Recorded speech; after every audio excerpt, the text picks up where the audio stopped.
Buonasera e benvenuti in questa nuova edizione del TG Sicilia. Vediamo le notizie principali di oggi. Primo ondato di caldo africano in Sicilia, attesi in settimana picchi alle soglie dei 40 gradi.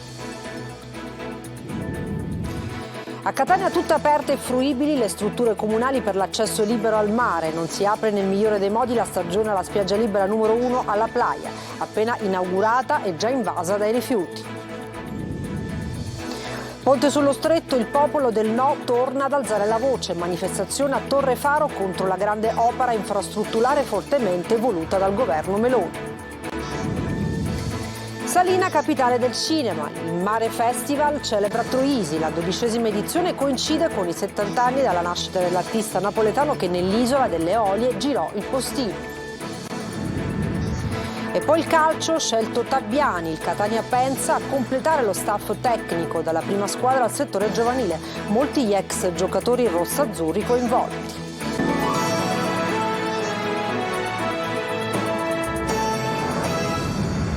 Buonasera dal TG Sicilia, apriamo con uno sguardo al meteo. La Sicilia si prepara dunque ad affrontare la prima grande ondata di caldo con l'arrivo dell'anticiclone africano. Dopo i giorni con temperature sotto la media da mercoledì, previsti anche picchi alle soglie dei 40 gradi. Marco Carli.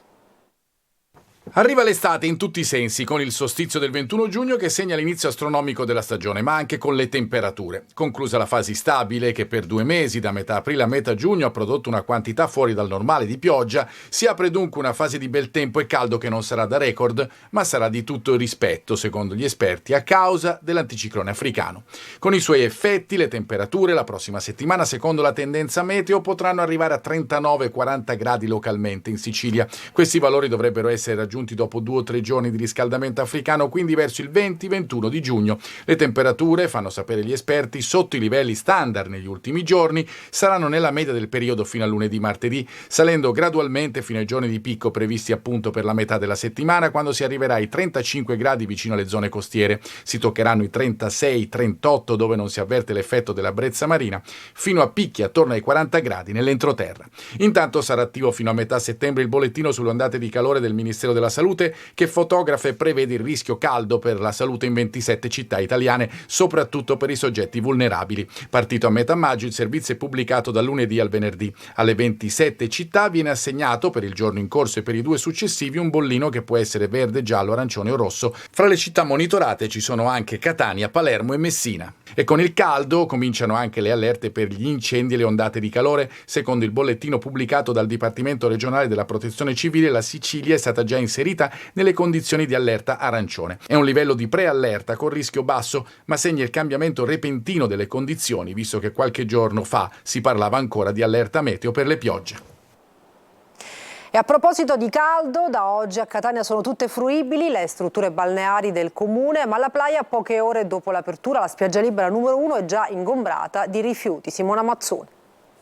Con l'apertura della spiaggia libera numero 1 alla Playa si può dire che la stagione estiva è definitivamente cominciata a Catania, dopo le altre 2 già fruibili da qualche giorno, così come la discesa a mare di San Giovanni Licuti e la piattaforma in Piazza Europa.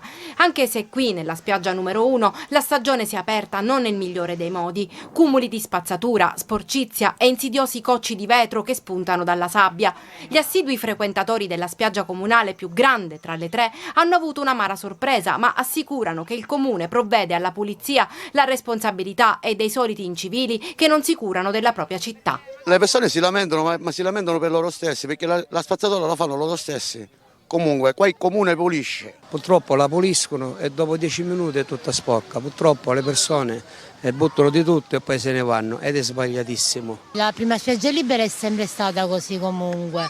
Lei la frequenta tutti gli anni? Sì, di solito sì, perché abito anche qui vicino e mi viene più vicino a venire. Oltre ai rifiuti sparsi, anche interi sacchetti stracolmi di ogni tipo di immondizia, persino un fenicottero sconsolato che non è arrivato a godersi la stagione. Ormai Catania sta fallendo. Catania ormai è piena di spazzatura. Non si può più fare questo. Non si può fare più questa vita. Le spiagge piene di spazzatura, anche le strade piene di spazzatura, che il comune non viene a prendere la spazzatura. non si può fare più. Ancora nessuna traccia dei servizi igienici e della piattaforma pedonale che conduce a riva, ma presto il comune provvederà a installarli, come ha confermato il neoassessore ai Borghi Marinari Andrea Guzzardi, contattato telefonicamente. Domani mattina ci metteremo immediatamente al lavoro con gli uffici competenti, ha detto. Una notizia di cronaca: 2 fratelli tunisini sono stati accoltellati durante una rissa con 2 connazionali nel lungomare di Cava d'Aliga, frazione marina di Scicli, quando in spiaggia c'erano un centinaio di bagnanti. I feriti hanno riportato ferite da arma da taglio in varie parti del corpo. E cambiamo argomento. A Messina torna a farsi sentire il popolo del No Ponte. A Torrefaro una manifestazione per opporsi alla realizzazione del collegamento sullo Stretto, un'opera per la quale esiste già un decreto legge approvato, ma i contrari non mollano. Francesco Trioli. Il no al ponte torna a far sentire la sua voce a Messina. In 1500, forse anche 2000, hanno raccolto l'invito dei comitati No Ponte che ieri pomeriggio hanno organizzato la prima manifestazione da 20 anni a questa parte contro la realizzazione della mega opera.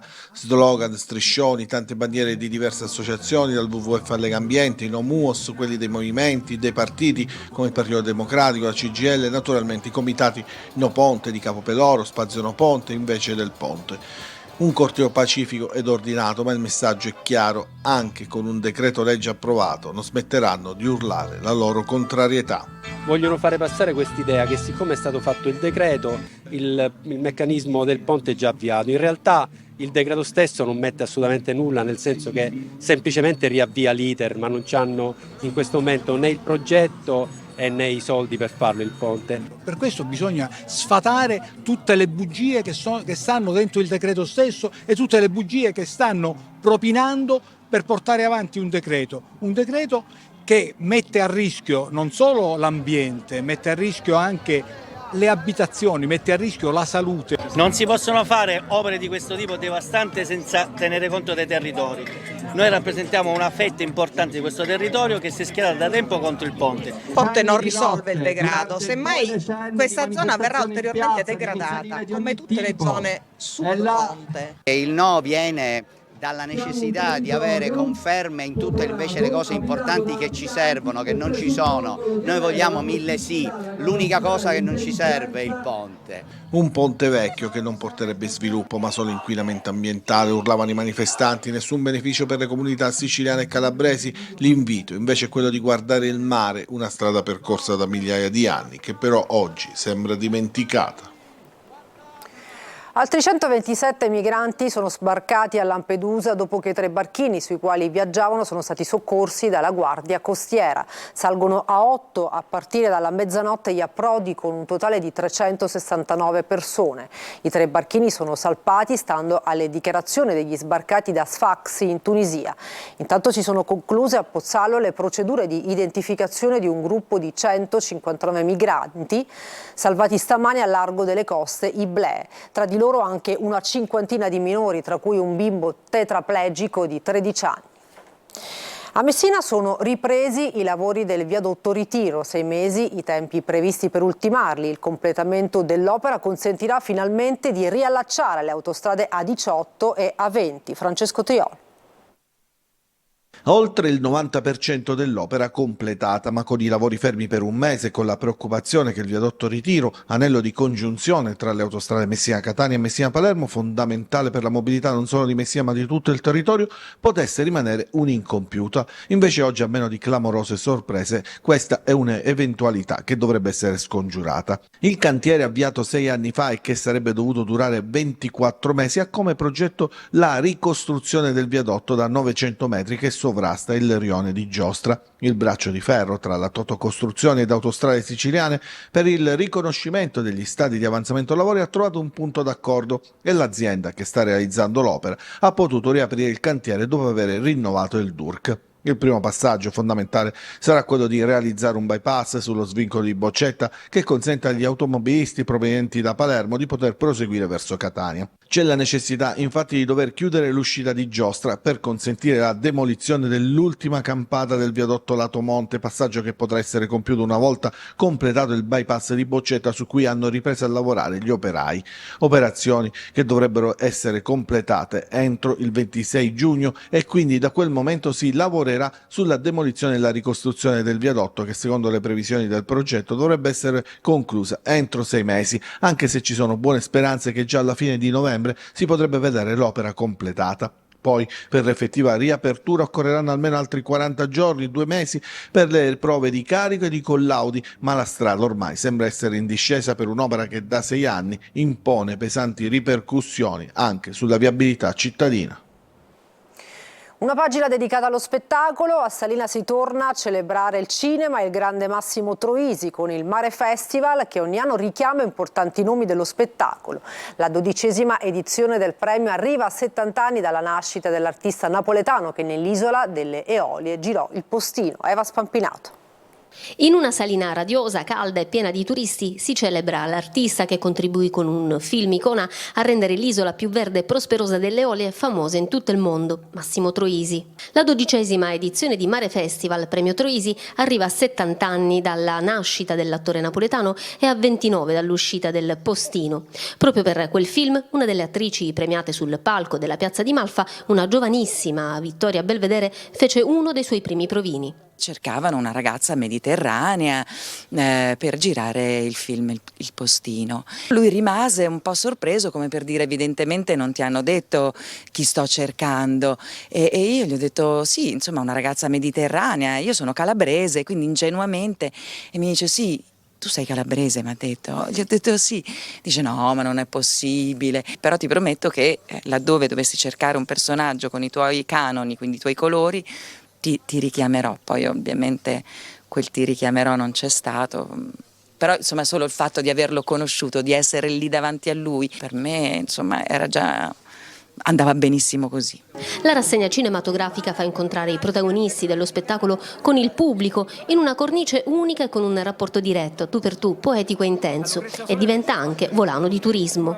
Anche quest'anno abbiamo registrato un boom di presenze in tantissime strutture ricettive, quindi davvero diventa la cultura e il cinema uno strumento assolutamente importante per il lancio della stagione estiva e anche per offrire ai turisti, che comunque a prescindere sarebbero qui a Salina, uno spettacolo e trasformare Salina in una piccola capitale del cinema per qualche giorno. Tra i premiati di quest'anno l'attrice e regista Michela Andreozzi. Io ho i genitori napoletani e ricordo benissimo il giorno in cui mi dissero vieni a vedere una cosa in televisione, era sera, quindi per me era una cosa speciale rimanere in piedi a vedere la televisione con i miei, e vedevo i miei genitori che ridevano moltissimo per la smorfia, per Troisi eccetera, quindi l'ho conosciuto da figlia e ho continuato ad apprezzarlo da artista, un artista che resterà sempre giovane. E poi ancora Luca Barbareschi, l'autore e regista Massimiliano Bruno, Enzo Iacchetti, Lucrezia Lante della Rovere. Sembra un paradiso terrestre, cioè basta guardare qua davanti, è una cosa sconvolgente. No, io verrò tutti gli anni, Massimiliano sono anni che mi invita, purtroppo non ero mai riuscita ad arrivare, perché è vero che non è facile, però come tutte le cose belle sono difficili da conquistare, e le Eolie hanno questa caratteristica. È un posto dove uno che dovrebbe scegliere per fare tutti i film, perché un posto così dice dove vai a girare un film? A Salina, alle Eolie, così rimani lì e non torni più, almeno per 6 mesi. Al Teatro Antico di Taormina assegnati i Tao Book Awards 2023 nel corso dell'ormai tradizionale serata di gala. Tra i protagonisti il violinista David Garrett, l'attore Edoardo Leo e il regista Michele Placido. Il servizio di Emanuela Corsi. La cultura è sempre l'ultimo raggio di sole prima del buio. L'omaggio di Edoardo Leo al maestro Gigi Proietti con il monologo sulla libertà è stato uno dei momenti clou della serata di gala del Tao Book al Teatro Antico. Proprio il tema della libertà è il fil rouge di questa edizione. Ad aprire la premiazione con il Tao Book Award for Literary Excellence è stata Zarna Fisi, la scrittrice iraniana, autrice di bestseller come Leggere Lolita a Teheran, attivista nella lotta per la libertà delle donne contro il regime degli Ayatollah. Stesso riconoscimento anche per il premio Nobel 2022 Annie Ernaux, tra gli ospiti più attesi di questa edizione, e per la scrittrice americana Joyce Carol Oates. 3 scrittrici, 3 intellettuali, 3 pensatrici che hanno fatto della libertà uno strumento per indagare la condizione del femminile nel mondo e non solo. La musica classica contaminata da sonorità pop del violinista tedesco David Garrett ha travolto il pubblico del teatro. Sono felice di essere qui, il clima è fantastico, la gente è accogliente, il cibo incredibile, così come questa vista. Tra gli italiani sul palco anche l'attrice Valeria Golino, che in Sicilia ha realizzato la sua prima serie TV da regista, dando voce alla libertà e al coraggio della scrittrice catanese Goliarda Sapienza. A ricevere il Tao Book Award anche la cantante siciliana Levante, che ha emozionato il pubblico con il brano Mi manchi, e il regista e attore Michele Placido. A volte quando vado al nord dico, a parte che a me a Roma, ma anche in Germania, in francese mi chiamano il siciliano. Ma davvero? Tra i premiati ancora la direttrice d'orchestra del Bellini Gianna Fratta, lo scultore italiano Giuseppe Penone, la coreografa Giulia Staccioli. Il premio per la scienza è stato conquistato da David Quammen, scrittore e giornalista del National Geographic, mentre l'ultimo Tao Book Award è stato consegnato al presidente del Catania, Ross Pelligra. La serata è stata condotta anche quest'anno da Massimiliano Ossini e dal presidente e direttore artistico di Tao Book, Antonella Ferrara. Ci fermiamo per una pausa, torniamo tra pochissimo, non mancate.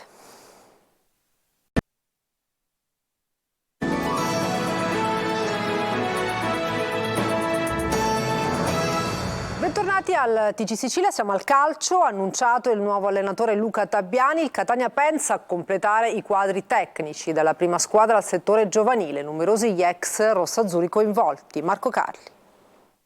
Luca Tabbiani è il primo tassello. Il profilo è congruo con l'idea che aveva avuto la società, allenatore giovane e con idee chiare, evidenziate nel corso dei vari colloqui con la dirigenza. Anche Bresciano ha dato il suo convinto assenso alla scelta. Insomma, il club ha riflettuto, ha preso il tempo necessario, poi ha deciso, ipotizzando anche un premio per l'allenatore sotto forma di prolungamento e adeguamento contrattuale nel caso di risultati significativi come la promozione.